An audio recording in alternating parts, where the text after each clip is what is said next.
What up, Fight World? It's your boy Ego, and I'm back with some more boxing. Back with the fight prediction: Bernard Hopkins, B-Hop versus Sergey Kovalev.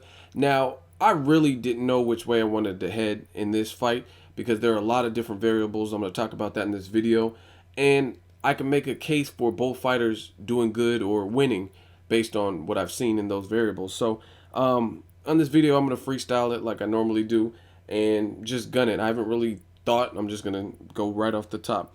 Now, this is a really hard. This is similar to when they first announced Lucas Matisse versus Lamont Peterson or Lucas Matisse Danny Garcia, because I look at fights like that and I see 50-50. Same thing with Canelo Lore.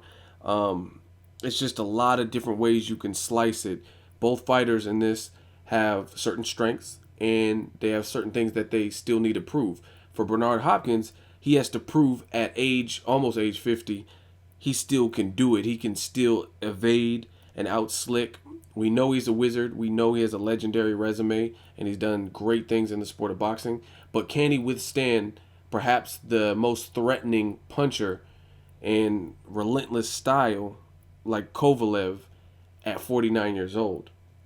For Kovalev, it'll be a test because at the end of the day, he has not stepped in the ring with anyone the quality and the experience level that Bernard Hopkins has. So with those two things in mind, it makes it really, really interesting. Now, for the sake of this prediction video, I have to land on somebody.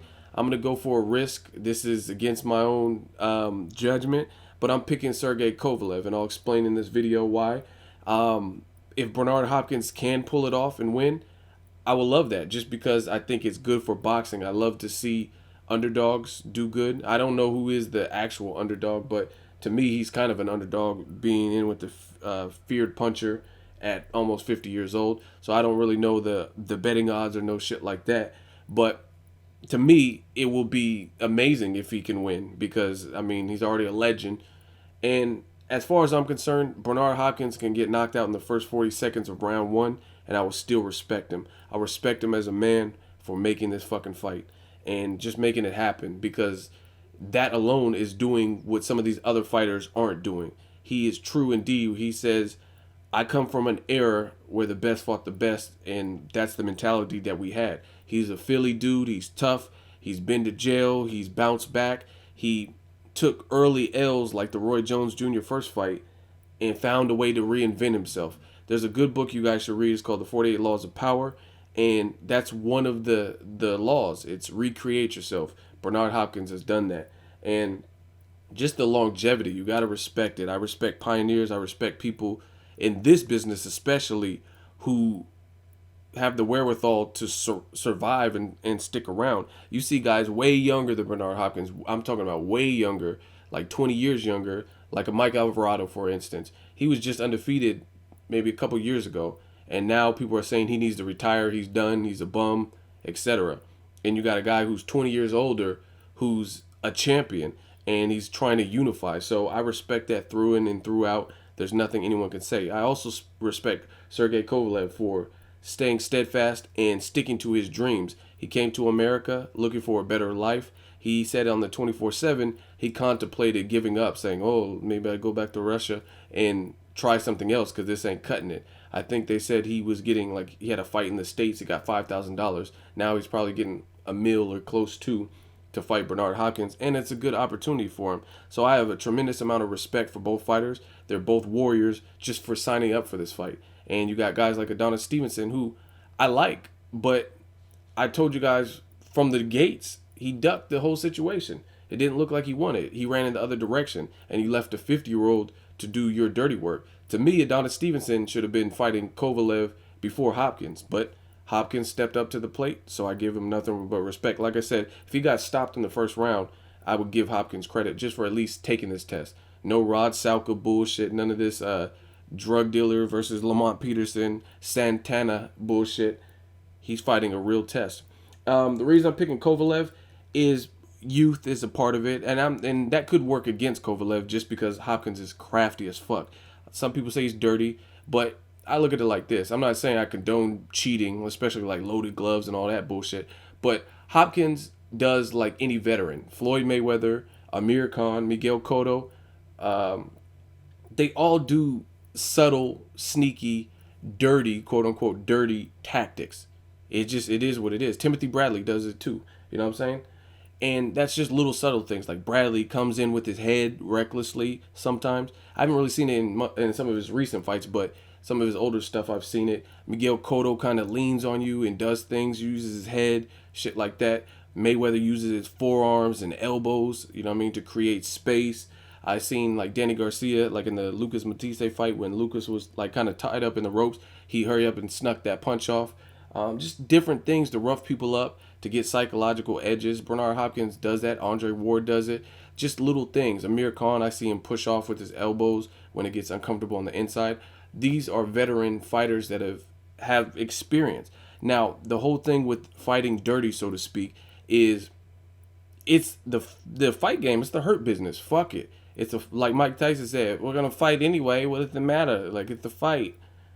I mean, that's true. It's a fight. So if the ref doesn't dock points or warn you, then I mean, what's to say your opponent has to come up with a game plan? I've seen Floyd get warned for using his elbows and stuff, so maybe he'll fall back and go back to, like, you know what I mean, a different style defense, or make it less flagrant that his elbows are involved. Same thing with Hopkins. He does little things, but it's tactical, and it's to the point where if he's going to get disqualified, I'm pretty sure he'll have enough experience to not do whatever he's getting warned for or whatever hard warnings for. So he's very crafty, needless to say. Bernard Hopkins is exceptionally crafty, and he looks like he's in great shape. That's one thing I noticed. He looks like he's taking this really fucking serious, because when he fought Muret, I think it was, his shape looked a little softer. I mean, I understand his age and stuff, but he looked like he's in damn good shape. He looks pretty lean. I seen some pictures, and he looked damn good.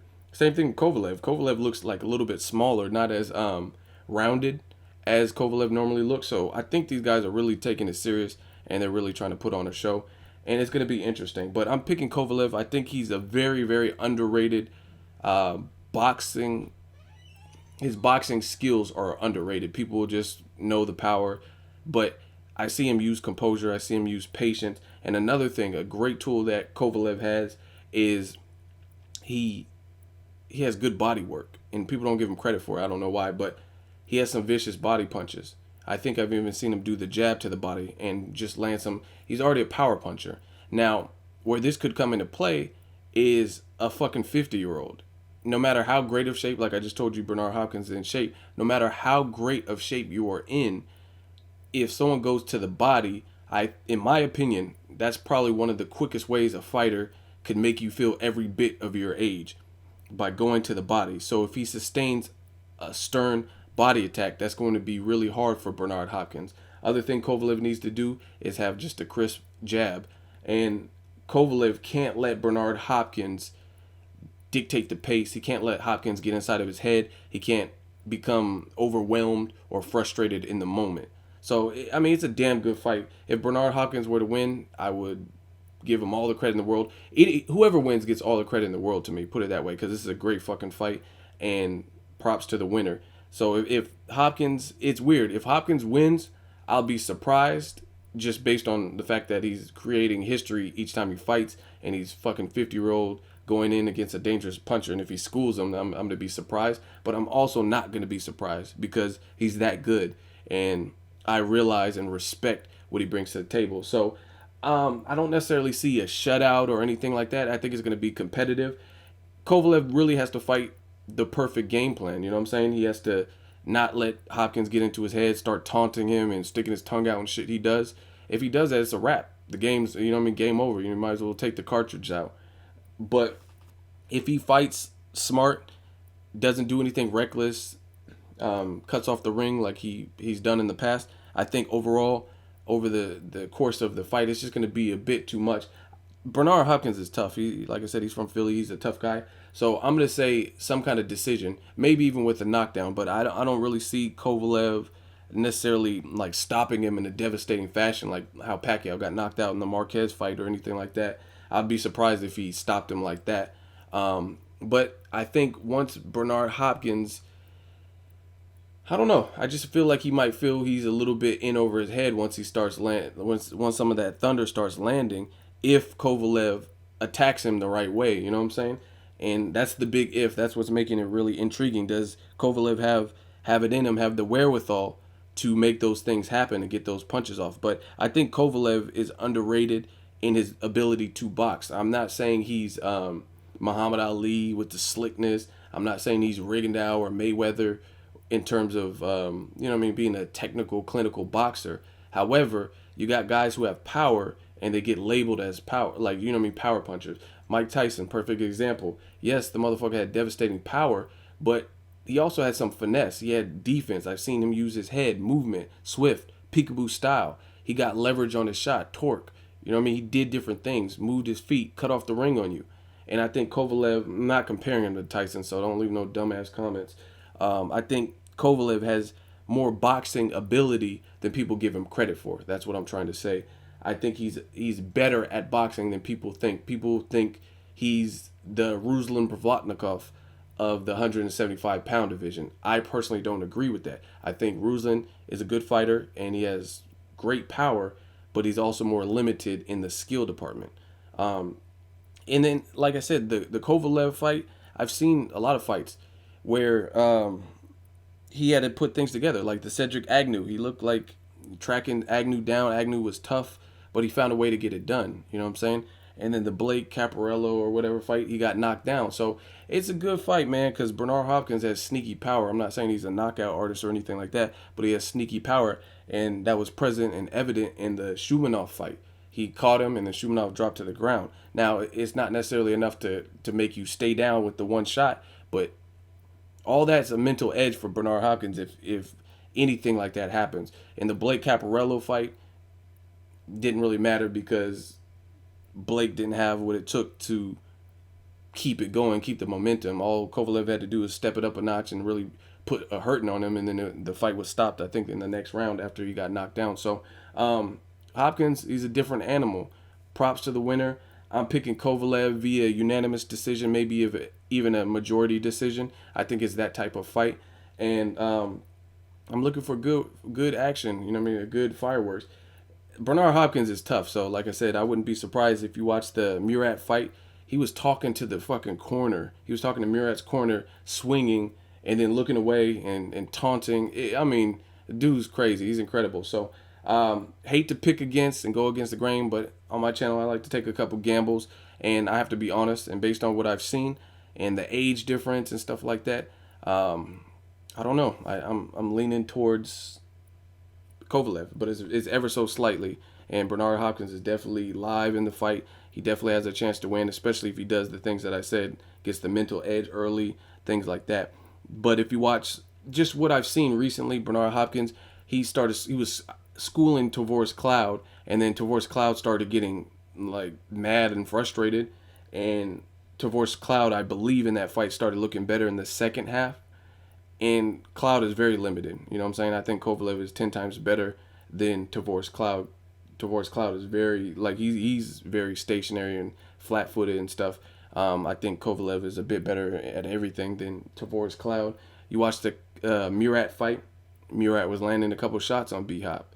So those same shots being landed by Kovalev, it might have more of a toll or a consequence, or it might command Bernard Hopkins' attention. You watch Bernard Hopkins versus Chad Dawson, he kind of rolled to the ground, said he hurt his shoulder and stuff. Chad is a good boxer, especially at that time. He was a good boxer, had a little bit of a height. The height between Hopkins and Kovalev is pretty even. So, I mean, all around, it's a great fight. But Kovalev does have to fight a perfect fight. He has to do the jab. I think he has to not play into any type of mind games, let the moment get bigger for him. And I definitely think his key to victory will be work the body. You got to work a body on a person who's 50 years old. It's a must. And Bernard Hopkins has mobility, so you want to slow that up and take his confidence away. Let me know what you guys think. Who you picking? Why are you picking him? I'm just looking for a good fight. Even the undercard is a good fight. I like that Ali versus Luis Carlos Abregu, another good fight. So let me know what you guys think. I'm really excited. I'm probably going to drink and just chill, and then I'll report post-fight, let you know what I thought. Make sure you like my video as always. Hate, comment, or subscribe. Till next video is Ego signing off.